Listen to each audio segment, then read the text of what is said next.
말씀 증거해 주시겠습니다.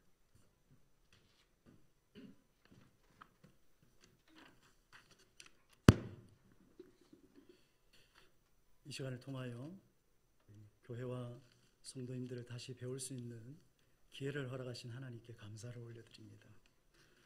더불어서 주님을 위한, 주님을 향한 예배 현장에 서 있는 지금 우리 모두가 다 그 어느 누구에도 시선이 고정되는 것이 아닌 우리 가운데 운행하신 하나님께 우리의 시선이 고정되기를 예수님의 이름으로 축복합니다. 오늘 우리가 함께 살피게 될 요한복음은 언제 누구에 의해서 기록되어졌는지 성경을 연구한 학자들마다 의견이 굉장히 분분합니다. 하지만 대체로 주 80년경부터 100년경, 그러니까 예수님께서 죽으시고 부활하신 이후에 이 땅에 처음으로 세워진 예루살렘 교회가 태동한 이후로부터 대략 50년쯤 뒤에 이 요한복음이 기록되었다라고 공통된 의견을 이루고 있습니다. 따라서 그 즈음에는 이 베드로와 사도 바울을 비롯한 예수님 곁에 12 제자들 대부분이 순교의 제물로 하나님 품에 안겼고요. 이제 남겨진 유일한 제자 사도 요한이 이 요한복음을 기록했을 거라고 결론 내리죠. 우리는 요한복음이 기록되던 시기에 어떤 영적 분위기, 신앙적 배경이 있는지 알아볼 필요가 있습니다. 교회 역사가들의 증언에 따르면 주후 90년, 그러니까 이 요한복음이 기록되던 그 비슷한 시기죠. 유대교 종교 지도자들 그룹이었던 바리새인들 중심으로 이 얌니스 종교회의가 열려지게 됩니다. 이 회의를 통해서 중요한 두 가지 결정을 내리게 되는데, 첫째는 유대인 가운데 그리스도를 믿고 따르는 소위 크리스천들, 이들을 유대교에서 파문시킨다라는 거예요. 당시는 종교와 사회가 일치되어져 있는 사회죠. 파문을 당한다는 것은 한마디로 그 땅에서 못 살게 하겠다라는 것입니다. 또 두 번째 결정은 이제부터 모든 유대인들은 기도할 때마다 예수쟁이들, 그리스도인들에 대한 저주의 기도를 반드시 포함시켜야 된다, 가결합니다. 우리가 이러한 역사적 사실을 알게 되어지면 당시 유대인들 중에 예수님을 믿는 이들이 얼마나 심각한 위협 가운데 놓였는지 짐작하게 됩니다. 또한 동시에 생명 되신 예수 그리스도를 믿고 함께 모였던 교회가 유대사에서 얼마나 큰 박해에 노출되었는지 우리가 짐작할 수가 있습니다. 더불어서 더 심각한 것은 이 설상가상으로 교회를 향한 이단의 미혹도 크게 달하고 있던 그 즈음에 이제 교회들의 지도자격이었던 사도 요한이 동요하고 흔들리는 교회에 믿음을 포기하고 형식과 전통과 율법에 갇힌 유대교로 다시금 기여하는 이 현실을 보면서 외침과 절규를 담아서 오늘 이 요한복음을 기록합니다. 정신 차리십시오. 흔들리지 마십시오. 예수님은 하나님의 아들이시오 그리스도십니다. 그래서 요한복음에는 길과 진리와 생명으로 이 땅 가운데 오신 그 예수님을 공생의 기간 내내 대적했던 자가 누굽니까? 바리새인들입니다. 끝까지 증오하고 미워했던 이들이 유대인들입니다. 이 예수님 당대 유대인들에게 누구를 투영시키냐면 사도 요한이 요한복음을 기록할 당시에 교회의 현실, 생명력을 잃어버렸던 신자들의 모습을 투영시켜서 복음서를 기록하고 있습니다. 이제 오늘 본문 요한복음 17장에는 이렇게 소개하고 있습니다. 예수님께서 잡히시기 전날 밤에 제자들을 위하여, 그리고 그 제자들을 통하여 전도되어질 또 다른 미래의 제자들, 곧 교회를 위하여 기도하신 내용을 담고 있습니다. 이날 밤 예수님께서 십자가를 목전에 두고 기도하실 때에 소위 장차 세워지게 될 교회와 신자들을 위하여 기도하셨다는 사실을 기억하십시오. 우리는 이 땅 가운데 교회로 살면서, 신자로 살면서 교회가 합당한 목표나 계획을 내세울 수 있고 그 성취를 위하여 기도할 수 있습니다. 그런데 우리 교회의 머리가 되시는 예수님의 열망이 무엇인지를 안다면 우리가 내세운 계획과 목표보다도 주님의 목표와 열망이 이루어지는 것이 우선이요 유일한 갈망이 되어야 된다는 사실을 깨닫게 될 것입니다. 따라서 우리가 추구해야 될 유일한 목표가 바로 예수님께서 이러이러한 제자들 되게 해주십시오. 이러이러한 교회가 되게 해주십시오. 오늘 본문에 나타나는 대략 5가지의 특징을 위하여 기도해야 되는 것이죠. 하나하나 간략하게 살펴보겠습니다. 우선 첫째로 예수님께서는 아버지 하나님을 깊이 아는 교회가 되어지도록 기도하셨습니다. 26절을 보시게 되면 내가 아버지의 이름을 그들에게 알게 하였고 18절입니다. 또 알게 하리니 라고 되어 있습니다. 예수님께서 이 땅에서 감당하셨던 사역과 삶의 목표가 무엇이었는가? 한마디로 하나님은 이런 분이다. 이론과 지식과 정보를 전달한 게 아니었다는 겁니다. 실제 하나님을 누리고 맛보고 경험하는 그 자리에 서도록 제자들을 이끄셨고 유대인들을 이끄셨다는 거예요.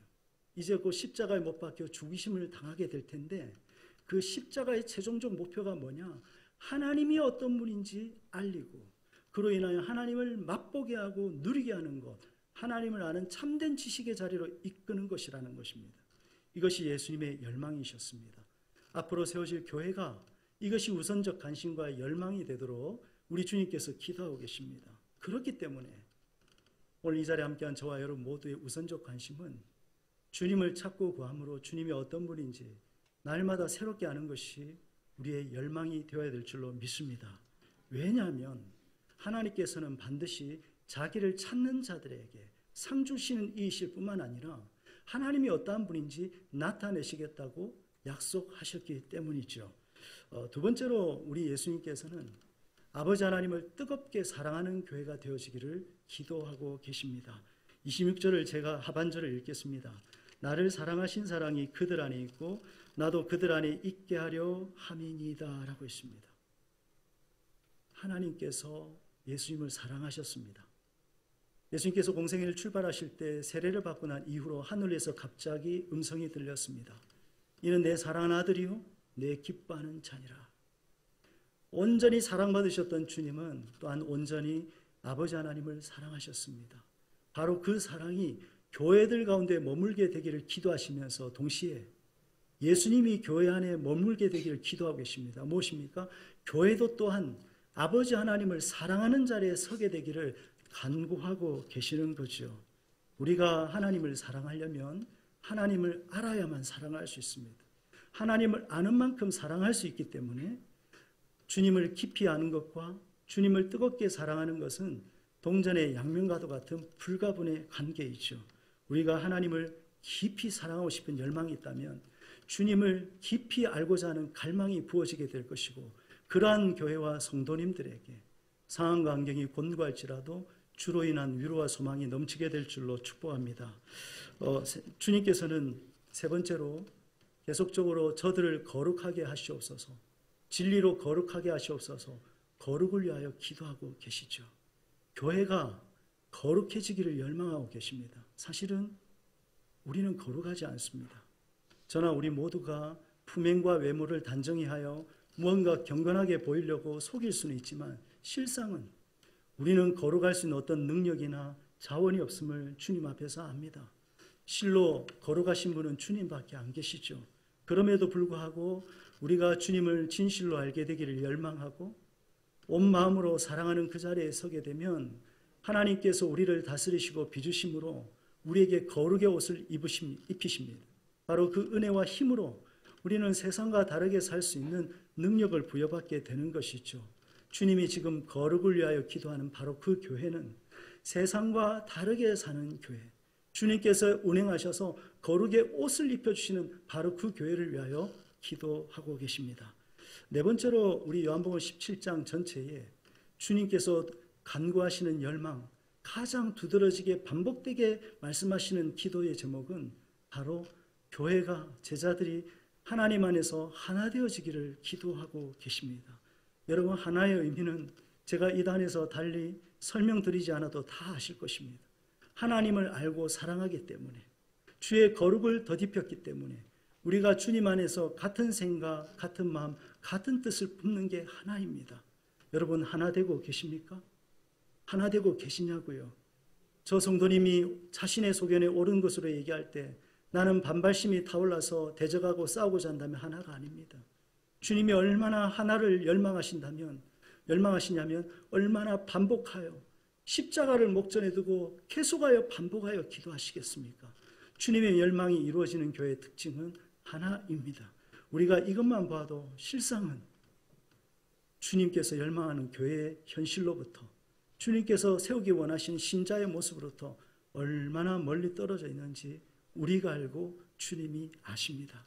마지막 다섯째, 26절 하반절을 다시 보시게 되면 주님은 강한 능력의 교회로 세워달라고 기도하고 계십니다. 나를 사랑하신 사랑이 그들 안에 있고 나도 그들 안에 있게 하려 함이니라. 이 기도의 의미는 예수님 당신이 머무셨던 그 하나님의 사랑이 제자들에게 교회 가운데도 임재하시고 살아 운행하시는 일이 있게 하기 위해서라는 의미입니다. 여러분, 이것이 얼마나 가슴 벅찬 우리 주님의 열망인 줄 아십니까? 이 의미는 주님이 이 땅에 발을 딛고 살아가실 때에 하나님께서는 주님을 통하여, 예수님을 통하여 하나님의 행하심을 나타내셨듯이 장차 세워지게 될 교회, 그 제자들 위에도 동일하게 임재하셔서 우리가 사역하고 우리가 섬기지만 우리가 일하는 것이 아니라 하나님께서 교회에 하나님 사이즈만큼 일하기를 축복하고 계시다는 사실입니다. 할렐루야. 서마산 교회를 통하여 사람의 일이 나타나기를 원하지 않으십니다. 사람이 시간을 들이고 물질을 들여서 그 정도 효과를 기대하는 게 아니라는 거예요. 하나님이 운행하시기를 열망하고 계십니다. 그 출발은 하나님을 알게 되었을 때, 주님을 뜨겁게 사랑하게 되었을 때, 강한 능력으로 하나님께서 역사하실 때 하나님 사이즈만큼 일하기를 열망하는 그 간구, 그것이 주님께서 원래 기대하셨던 교회의 모습이라는 것입니다. 요한복음 17장에 등장하는 우리 주님께서 세우기 원하신 교회의 열망을 다시 요약해보면 주님께서는 하나님을 깊이 아는 교회가 되기를 소원하십니다. 주님을 뜨겁게 사랑하는 교회가 되기를 열망하고 계십니다. 거룩을 덧입게 되기를 열망하시고 동시에 온전한 하나가 되도록 십자가를 앞에 두고서도 기도하고 계십니다. 하나님의 능력이 증거되어지는 교회가 되기를 소원하고 계십니다. 이쯤 되면 우리가 바라보는 교회 현실, 우리가 목회가는 이 땅의 교회, 신자된 우리 자신을 보면 사실은 너무나 동떨어져 있는 것 같지 않습니까? 그런데 이 주님의 간구는 사실은 이 땅에 이미 이루어졌고 지금도 이루어져 가고 있으며 장차 온전히 이루어지게 될 것입니다. 그것은 설교자인 저의 선포가 아니라 하나님의 약속이며 성경을 통한 분명한 증거이기 때문이죠. 하나하나 살펴보시겠습니다. 우선적으로 주님의 이 기도가 성취되어진 현장, 바로 이 땅 가운데 처음 교회가 세워졌던 예루살렘 교회 태동을 한번 보시죠.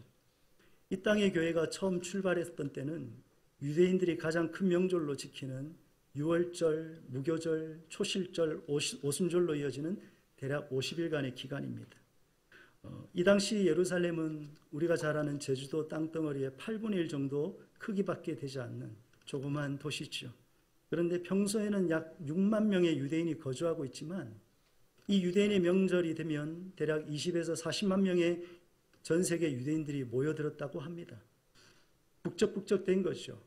여러분, 유월절 저녁에 제사에 쓰일 양들이 죽어가는 그 울부짖음이 예루살렘에 한가득 가득한 바로 그 시간에 우리 주님께서도 골고다에서 십자가에 못 박혀 죽으셨습니다. 그리고 3일 뒤 안식 후 첫날 그해 첫 이삭을 수확하는 초실절 아침에 우리 주님께서는 부활의 첫 열매로 다시 살아나셨습니다. 그로부터 50일이 지난 그 해의 수확을 마감하는 추수가 완성되는 오순절날, 창세전부터 하나님께서 계획하시고 열망하셨던 교회가 출발되어지게 됩니다. 우리는 사도행전의 기록을 잘 알고 계시죠. 하나님의 영이 대규모로 제자들 가운데 임하였고 정말 믿을 수 없는 일들이 펼쳐졌습니다. 오순절날 강림하신 성령님의 역사를 보고 도전과 찔림을 받았던 수많은 유대인들이 특별히 어부 출신인 베드로의 권면을 받고 하루에 3,000명이나 세례를 받는 역사가 일어나게 됩니다. 어부 베드로가 쏟아내는 메시지도 강력하고 놀라운 것이지만 그 메시지를 뒷받침하시는 하나님의 역사는 더 놀라운 것이었습니다. 조금 전 당시 예루살렘 인구를 제가 소개해드렸습니다. 그런데 그날 3,000명이나 세례를 받았다. 그리고 세례를 받고 집으로 돌아간 것이 아니라는 거예요. 그들이 신앙 공동체를 형성하기 시작했다는 것입니다. 그날 회개한 3,000명의 신자들 대부분은 예루살렘에 거주하는 사람들이 아닙니다. 예루살렘의 명절을 지키기 위해서 각기 자기들이 살았던 나라와 지역을 떠나서 이 예루살렘에 방문한 자들이었습니다. 그곳에는 두고 온 가족들이 있었고 벌려놓은 생계수단들이 자기가 떠나왔던 그 땅에 있었던 것이죠. 하지만 성경은 분명히 증언합니다. 명절이 끝나고도 자기가 떠나왔던 땅으로, 나라로 돌아가지 않았노라고. 사도행전 2장 42절을 제가 읽습니다. 그들이 사도의 가르침을 받아 서로 교제하고 떡을 떼며 오로지 기도하기를 힘쓰니라. 이 말씀의 의미는 사도들의 안내를 받아서 거기 예루살렘에 머물면서 함께 살기 시작했다는 것입니다. 각 가정집에 모여들었다는 거예요. 모여서 무엇을 했을까요? 너무나 잘 알고 계시죠? 사도행전 2장 44절부터 보시면 자신의 물건을 다른 사람들하고 공유했고 밥 나가는 물건이나 부동산을 팔아서 함께 살 거주 비용을 충당했으며 10수명씩 한 집에 모여 살면서 솔로몬 행각에 나아가서 들었던 사도들의 말씀을 집에 돌아와서 자신들이 경험한 예수, 내 안에 생명이신 실제 살아계신 내주하시는 그 예수를 서로 나누고 듣는데 시간 가는 줄 몰랐다는 것입니다. 마치 임신한 여인들이 서로 마주 앉아서 어느 날 내 뱃속으로 찾아온 그 생명이 지금 태동을 일으키며 발길질하는 것을 신비롭고 감격하면서 지루한 줄 모른 채 서로 나누는 것처럼 처음 교회는 각 가정집에서 그렇게 모이고 하나님을 기쁨으로 참매했다는 사실입니다. 우리가 처음 교회를 염두하면서 또 한 가지 놓치지 말아야 될 한 가지 사실이 있습니다. 그들에게는 아직 성경이 없었다는 거예요. 여러분, 최초에 기록되어진 신약 성경은 갈라디아서로 보고 있습니다. 그 성경은 예루살렘 교회가 태동한 후로부터 대략 20년의 세월이 흐른 주 50년대에 기록되어졌습니다. 신약 성경이 기록되지 않았습니다. 그러면 우리 가운데 어떤 분은 구약 성경이 있었겠지. 예. 그러나 각 마을에 있는 회당에 겨우 2-3개 정도. 오늘날 우리가 가지고 있는 편집되어진 이 책 형태의 성경이 아닌 두루마리로 되어진 성경이 있었습니다. 그런데 그것이 전부가 아닙니다. 고대 역사학자들에 따르면 그 당시 예루살렘을 비롯한 고대 도시의 문맹률은 97%였다는 거예요. 다른 표현을 쓰자면 글자를 읽고 쓸 수 있는 사람이 겨우 3%밖에 되지 않았다는 것입니다. 성경이 있어도 성경을 공부하기 힘든 시대였습니다. 각 가정집에서 목회자나 사역자들이 없이 성경 공부한 것이 아니라 정말 내 안에 계신 예수님을 서로 즐거이 나누며 즐거이 들으며 순전한 기쁨으로 지냈다는 사실이에요. 사도행전 2장 47절은 이렇게 증언합니다. 교회 밖에 있었던 사람들, 공동체 밖에 있었던 유대인들, 이방인들에게 있어서 그 공동체를 형성하고 있는 사람들은 칭찬을 받는 대상이었을 뿐만 아니라 나도 저 가정집에 들어가고 싶고 나도 저 모임 속에 함께 있고 싶은 부러움을 사는 사람들이었다는 것이죠. 여러분, 도대체 이렇게 살아가는 것을 저들은 누구에게 배웠을까요? 누가 가르쳤을까요? 단호하게 말씀드리면 그들은 배운 적도 없고 가르친 적도 없었습니다. 오직 예수님에게 배웠던 삶의 방식입니다. 그 당시 교회 지도자들은 예수님의 제자들이었습니다. 예수님의 제자들은 예수님을 중심으로 모시고 3년 동안 동고동락하며 지냈습니다. 주님을 가운데 같이 모시고 걸었습니다. 같이 밥을 먹었고 같이 누워 잠을 잤습니다. 늘 언제나 같이 얘기 듣고 같이 나누었습니다. 제자들은 이것밖에 배운 게 없어요. 그런데 하루 3,000명 새신자가 들어왔습니다.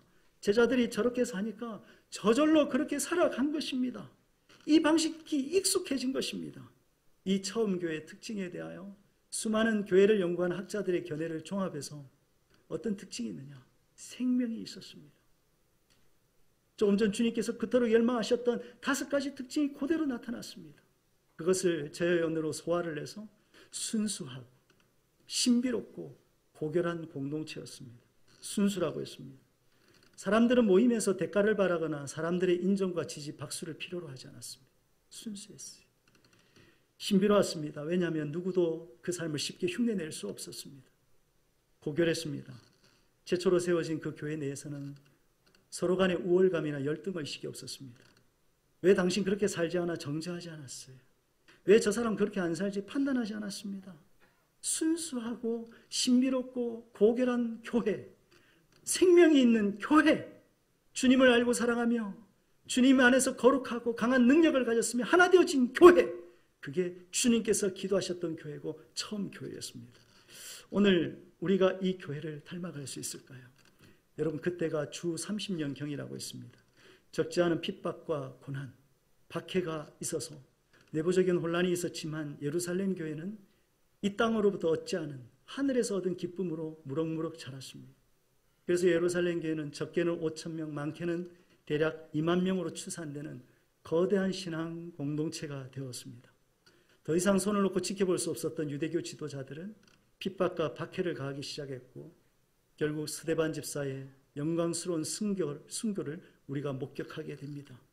이후에 더더욱 탄압과 핍박이 구체화될 즈음에 교회는 흩어지고 소멸된 것처럼 보여지지만 주님의 몸이 십자가에 깨어짐으로 주님을 닮은 제자들이 세워졌던 것처럼 예루살렘 교회가 깨어짐을 통하여서 예루살렘 교회를 닮은 또 다른 작은 예루살렘 교회가 유대와 사마리아와 갈릴리 지역에 세워지게 됩니다. 교회를 사랑하시고 지금도 교회를 고민하시는 분이 성도된 저와 여러분이라면 우리는 가끔 오늘날 교회 현실을 보면서 이렇게 탄식할 때가 있습니다. 이런 프로그램을 실시하면 좋을 텐데, 교회의 도덕성이 너무나 땅에 떨어져 안타까워. 코로나 팬데믹으로 우리 주변의 신자들이 떨어져서 너무나 걱정이야. 교회 재정이 더 채워져야 될 텐데. 여러분, 오늘 성경을 보시면서 더 이상 이 고민을 접어버리십시오. 조금 전 기도자께서 분명히 기도하신 것처럼 말씀 앞에 순복하자는 자세는 우리의 고민의 1번은 이것이 아니라는 것입니다. 무엇이 우리의 1번 고민이냐면 바로 우리 교회 안에 생명 되신 그리스도가 계시냐라는 것입니다. 신자된 우리 안에 실제로 생명으로 주님이 역사하시냐는 거예요. 그것이 우선적인 고민이고 그것이 유일한 고민이 되어야 된다는 것입니다. 처음 교회 성도님들을 제가 증언했지요. 요한복음 10장 10절 말씀을 우리가 잘 알고 있습니다. 인자에 온 것은, 내가 온 것은 양으로 생명을 얻게 하고 더 풍성히 얻게 하려 함이니라. 그들은 이 말씀이 실제로 누려지고 경험되어졌습니다. 지식과 이론으로 남아있지 않았어요.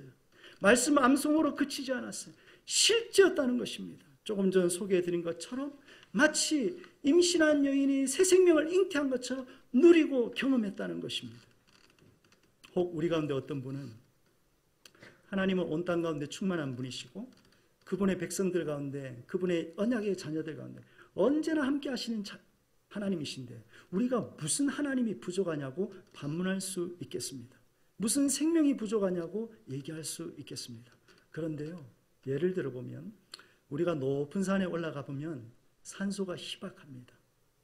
산소가 없는 게 아니죠. 부재한 게 아니라 부족할 뿐입니다.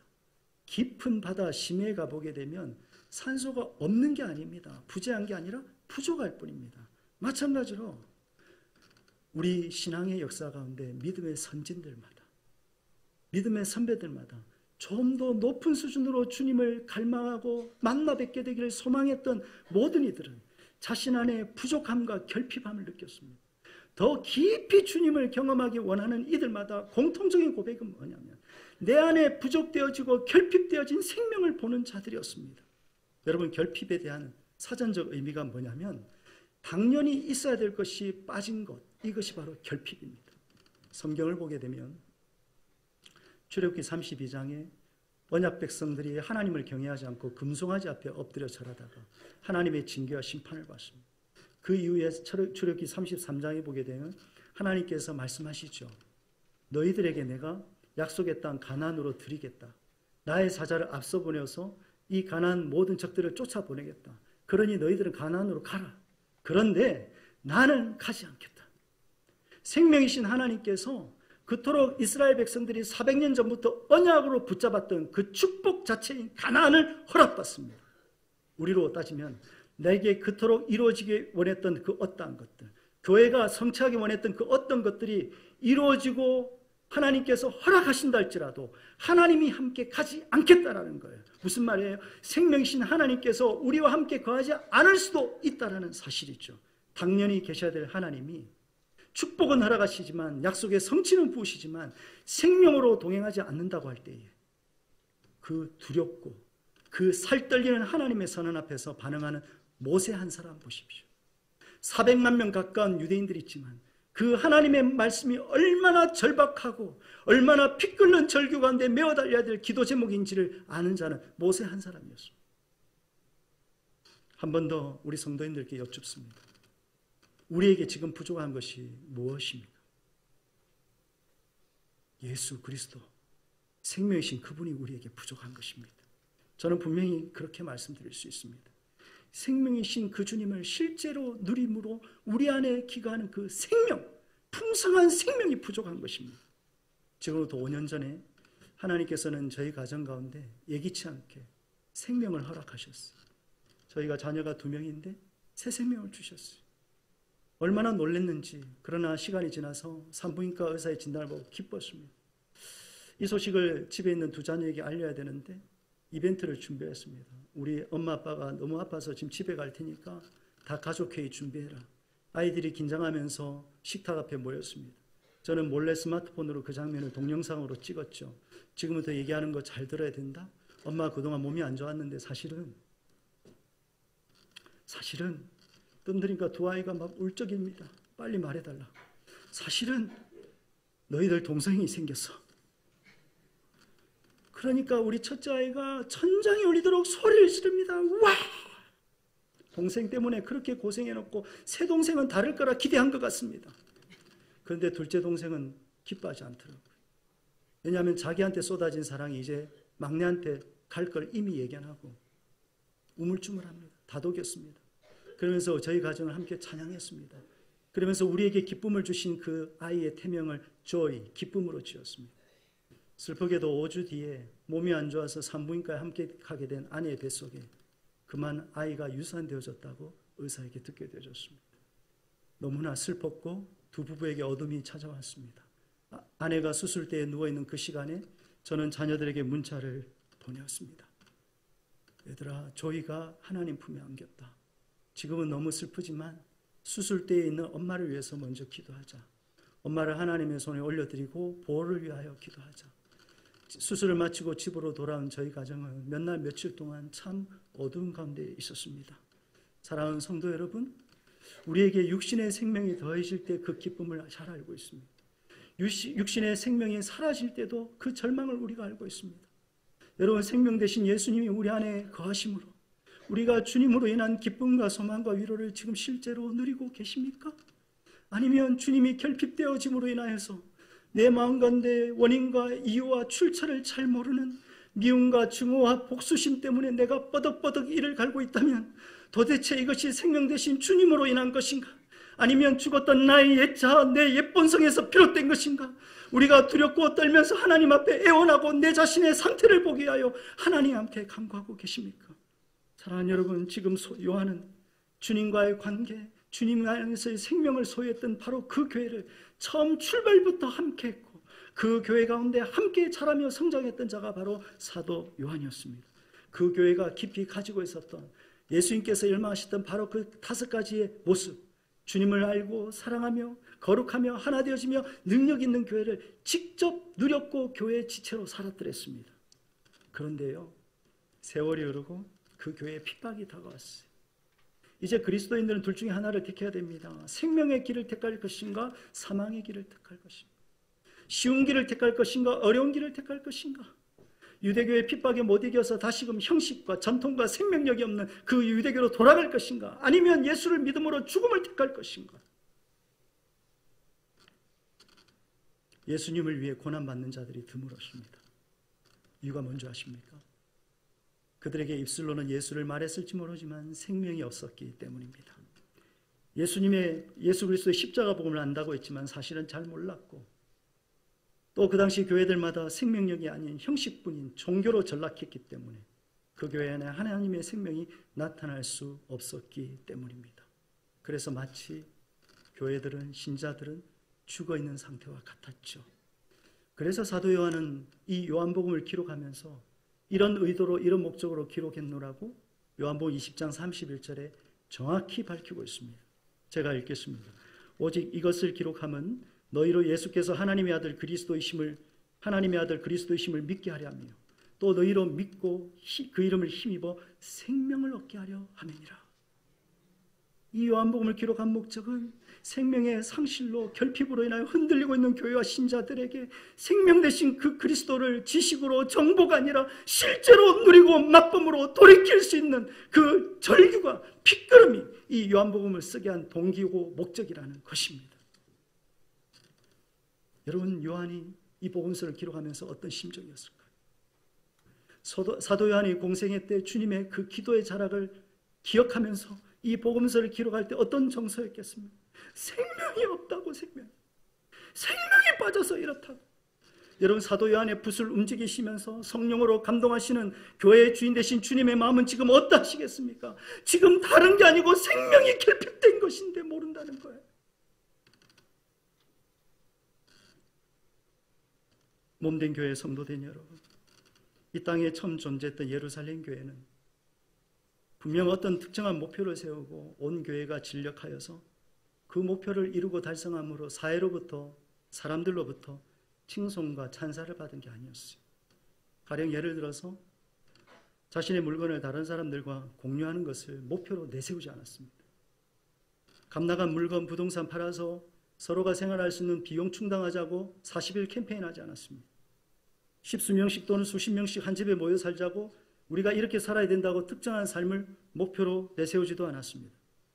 우리가 각지 거실에 둘러앉아서 이제부터 내가 만난 주님 한번 나눠봅시다. 서로 독려하지 않았습니다. 서로 떠밀지 않았습니다. 저절로 그렇게 살았습니다. 사도행전 2장의 증언을 통하여 누구나 발견할 수 있는 분명한 처음 교회의 특징은 신자라면 살게 되어지는 그 어떤 것을 목표로 내세우지 않았다.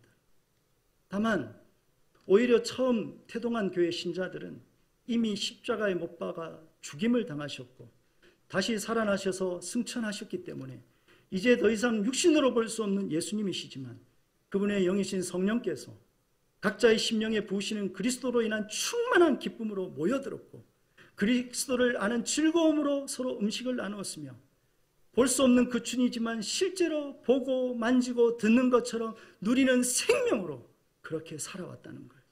그 이유는 그들에게 열망은 예수 그리스도, 생명이신 그분밖에 목표가 없었기 때문입니다. 바로 요한복음 17장에 주님께서 간구하시고 주님께서 열망하시는 그 교회로 우리가 세워질 때에 절로 다음 세대들이 오게 될 것입니다. 절로 이전 세대들이 돌아오게 될 것입니다. 떠나간 신자들이 주의 교회로 오게 될 것입니다. 온 세대와 온 지역의 사람들이 더해지는 이 첫 부흥이 예루살렘 교회를 통하여 일어난 것을 우리는 잘 알지 않습니까? 그들은 주님, 그분을 추구했던 것이죠. 주님을 알게 되기를 열망했습니다. 그래서 요한복음 17장 3절에 영생은 곧 유일하신 참 하나님과 그가 보내신 자 예수 그리스도를 아는 것이다. 할렐루야. 여러분, 요한의 생애 끝자락은 반모섬에서 유배당하였습니다. 고향 산천 동료들을 떠나서 고립된 사도 요한, 그 존재 자체가 바로 반모섬이었습니다. 그의 생애 끝자락에 주님께서는 그의 눈을 여셔서 교회들의 상태를 비추시고 그들에게 증거하게 하십니다. 요한복음을 기록할 때만 해도 생명을 얻어야 된다고 외쳤던 그 교회가 지금 세월이 약간 흐르고 그 생애 끝자락에 비추신 교회의 주인 되신 주님의 시선에 펼쳐진 교회의 상태는 여러분, 일곱 교회를 향한 주님의 증언을 요약해보면 딱 한 가지입니다. 회개하라는 것이었습니다. 에베소 교회 너는 처음 사랑 버렸느니라. 서머나 교회 너는 고난 두려워하지 마라. 죽도록 충성해라. 버가모 교회 회개하라. 그렇지 않으면 내가 검을 들고 싸울 것이다. 두아디라 교회 회개하라. 사대 교회 너희들은 실상은 죽은 자로다. 빌라델비아 교회 이겨야 된다. 라오디게아 교회 너희들 벌거벗은 것을 알지 못한다. 그러므로 회개하라. 회개하라. 회개하라. 회개하라. 무엇입니까? 사도 요한의 피 끓는 절규는 더 나아가서 주님의 몸된 교회 된 저와 여러분을 향한 절규이고 이 시대에 이 땅 가운데 세워진 우리 서마산 교회를 향한 절규임을 믿으시기 바랍니다. 생명을 아는 자만이 생명이 결핍되어진 현실의 비통함을 압니다. 주님을 아는 자는 그 생명을 되찾기 위해서 어떠한 저항에 부딪혀도 반드시 그 본래 생명의 자리로 돌아갑니다. 왜? 예수 그리스도가 생명인 줄 맛보았기 때문에. 우린 종종 이런 고백을 올려드리죠. 우리에겐 소원이 하나 있네. 주님 다시 오실 때까지 우리 가슴에 새긴 주님의 사랑, 주의 교회를 사랑하게 하네. 주의 교회를 향한 우리 마음, 희생과 포기와 가난과 고난. 여러분, 이 고백은 누가 불렀던 노래인 줄 아십니까? 바로 밤모섬에서 유배된 사도 요한입니다. 사도 요한은 이 계시록을 기록하면서 계시록 1장 9절에 자기를 이렇게 소개합니다. 나 요한은 너희 형제요 예수 그리스도의 환난과 나라와 참음에 동참한 자라. 그가 지금 백발의 성성한 노년이기 때문에 힘든 게 아닙니다. 생명을 맛보았는데 그 생명이 결핍된 교회를 보면서 다시금 생명을 되찾기 위한 저항과 거센 물길을 거슬러 가느라고 그는 환난을 당하여야만 했고 참음이 온몸 가운데 새겨질 수밖에 없었던 것이죠. 바로 이렇게 교회가 생명인 것을 아는 자들만이 교회는 생명이니 교회는 생명이니 우리에게 부족한 것은 예수 그리스도 한 분임을 알기 때문에 절로 희생을 하고 절로 포기를 하고 절로 가난을 당하며 고난을 당합니다. 사람들의 평가가 어떠하든지 간에 주의 생명을 되찾는 것이 교회 본연의 소명인 줄 알아서 주를 알고 찾고 구함으로 그 자리에 묵묵히 서 있습니다. 저는 우리 서마산 교회에 그러한 한 분 한 분이 서 있음을 잘 알고 있습니다. 끝까지 절망하지 마십시오. 끝까지 힘을 내십시오. 포기하지 마십시오. 왜냐하면 주님은 반드시 열망하는 그 교회를 세울 것이기 때문입니다. 주님은 자연 민물을 통하여서도 이 사실을 증언하시더라고요. 지난 10월 19일 한 TV에서 다큐멘터리로 강원도 지역 양양의 남대천 상류에 알을 낳고 태평양으로 갔던 연어들이 무리를 지어서 강을 거슬려 올라가서 그 산란장에서 부화하고 장렬하게 죽음을 당하는 연어 폐사체를 TV에서 보여주더라고요. 그때 기자가 이렇게 썼습니다. 회귀 본능을 가진 연어가 고향으로 돌아와 알을 낳고 고단한 삶을 마감하는 것은 자연스러운 일이다. 생명을 가진 연어는 생명을 놓기 위해서 강을 거슬러 가는 것에 상처가 나고 돌뿌리에 부딪혀서 그 비늘이 벗겨지고 피가 나는 것도 마침내 감당하는 까닭은 생명을 낳기 위해서고 그것이 인간의 눈으로 볼 때는 자연스러운 거라는 거예요. 왜? 생명 때문이기 때문에. 우리가 진정 생명을 가진 교회라면 우리는 자연스럽게 이 땅에 처음 주님의 열망대로 세워졌던 그 교회를 주목하여 보아야 됩니다. 그들이 얼마나 생명을 열망했고 얼마나 생명 대신 주님을 구했으며 생명 때문에 기꺼이 포기와 가난과 고난 가운데 선지를 알아야 됩니다. 우리가 원하는 교회 모습이 아닙니다. 주님이 원하는 모습의 교회가 세워지도록 열망해야 된다는 사실이죠. 저는 TV 화면에 비춰진 부패하고 썩어 문드러져 강물에 둥둥 떠있는 폐사체 연어가 숭고하고 장엄해 보였습니다. 왜냐하면 그것이 우리 믿음의 선배들의 모습이었거든요. 주님의 몸된 교회를 지켜가기 위하여 주님 앞에 전부를 걸었던 자들의 모습이 이와 같았습니다. 여러분, 요한계시록 19장 7절에 보게 되면 사도 요한은 절망스러운 그 환경 속에서도 희망을 목격하고 있습니다. 우리가 즐거워하고 크게 기뻐하며 그에게 영광을 돌리세. 어린 양의 혼인잔치가 혼인계약에 이르렀고 그의 아내가 자신을 준비하였으므로 여러분, 여기서 아내는 신부된 교회를 이야기합니다. 이것은 성경을 보게 되니까 시제상 완료입니다. 교회가 이미 회복되었으므로 이 말입니다. 할렐루야. 주님께서 이 땅에 다시 오시기 전에 우리의 노력과 수고와 상관없이 하나님의 때에 하나님의 방법으로 반드시 교회를 회복시키신다는 것입니다. 저의 유일한 열망은 육신의 생명이 거두어지기 전에 이러한 교회를 보는 것입니다. 이러한 교회의 지체로 사는 것입니다. 왜냐하면 주님의 약속이기 때문이죠. 사랑하는 성도 여러분, 정말 교회 때문에 많이 아프셨습니까? 자신 때문에 많이 힘드셨나요? 더 절교하십시오. 더 많이 우십시오. 더 많이 열망하십시오. 우리에게 예수님이 부족하기 때문입니다. 마틴 로이드 존스는 그의 책 부흥 한 자락에서 이렇게 기록했더라고요. 저의 입장에서 말하면 저는 전체 교회가 회복과 부흥을 위한 기도라는 이 한 가지 일에 집중하기 전까지는 용기를 얻거나 행복을 느끼지 못할 것입니다. 주님을 생명으로 아는 자, 그 생명을 누리는 자, 우리 가운데 생명의 결핍을 맛보고 있고 절박하게 생명을 되찾기를 열망하는 자들이라면 이 로이드 존스의 고백은 곧 자신의 고백인 줄로 믿습니다. 1940년대 온 유럽이 나치에 의하여 폭정을 당하고 나치 독일에 의하여 전쟁의 공포에 휘말려 있을 때에 독일 교회들은 하나같이 나치의 수장인 히틀러를 칭송하는 그러한 생명력 잃은 교회로 변질되고 있었습니다.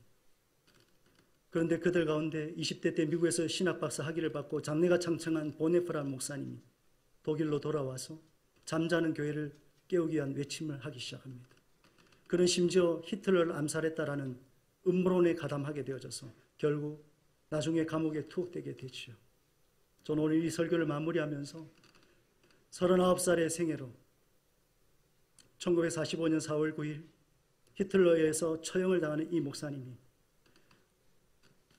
1944년 마지막 성탄절, 그의 생애 마지막 성탄절에 약혼녀와 부모님과 그를 따랐던 제자들에게 썼던 옥중서신이라는 책에 수록되어 있는 마지막 성탄 인사를 읽어드리랍니다. 이 편지는 지금 노래로 작사 작곡이 되어져서 전 세계 대한민국의 수많은 교회들이 부르고 있어요. 나 그 선한 일에 고요히 감싸요 그 놀라운 평화를 누리며 나 그대들과 함께 걸어가네 나 그대들과 한 해를 여네 지나간 어둠의 날들이 무겁게 내 영혼 짓눌러도 오 주여 우리를 외면치 마시고 약속의 구원을 이루소서 그 선하님이 우리를 감싸시니 믿음으로 일어날 일 기대하네 주 언제나 우리와 함께 계셔 하루 또 하루가 늘 새로워. 노래를 부를 수 없지만 여러분 감옥에 투옥되어져서 이제 곧 처형당할 한 사람이 하루가 새롭고 또 새로울 것을 기대할 수 있는 까닭은 그로 비록 창과 칼과 총의 위협으로 감옥에 있지만 그에게는 생명이 소유되어졌기 때문에 주께서 교회를 통하여 이루실 일들을 기대하는 희망과 소망이 그에게 깃들고 있기 때문인 것입니다.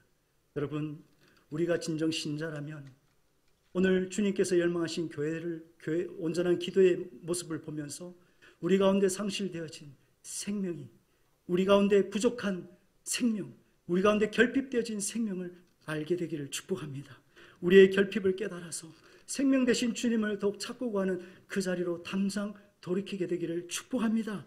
그렇게 주님을 구하고 찾음으로 우리 가운데 생명이 충만하여질 때에 우리는 주님께서 의도하셨던 그 교회로 회복되어질 것이고 회복되어진 그 교회를 통하여 이 마산 땅 가운데 부흥의 통로로 쓰임받는 교회로 세워지게 될 것입니다. 사람들은 도저히 일어나지 않는 일을 이렇게 얘기하죠. 해가 서쪽에서 뜨는 날은 없을 것이라고. 우리가 그렇게 회복되어진다면 해가 서쪽에서 뜨는 날이 있을 것입니다. 교회를 통하여 하나님이 회복하시고 교회를 통하여 부흥케 하시는 그날이 속히 도래하도록 함께 열망하고 생명을 구하고 찾는 저와 여러분 되시기를 예수님의 이름으로 축복합니다.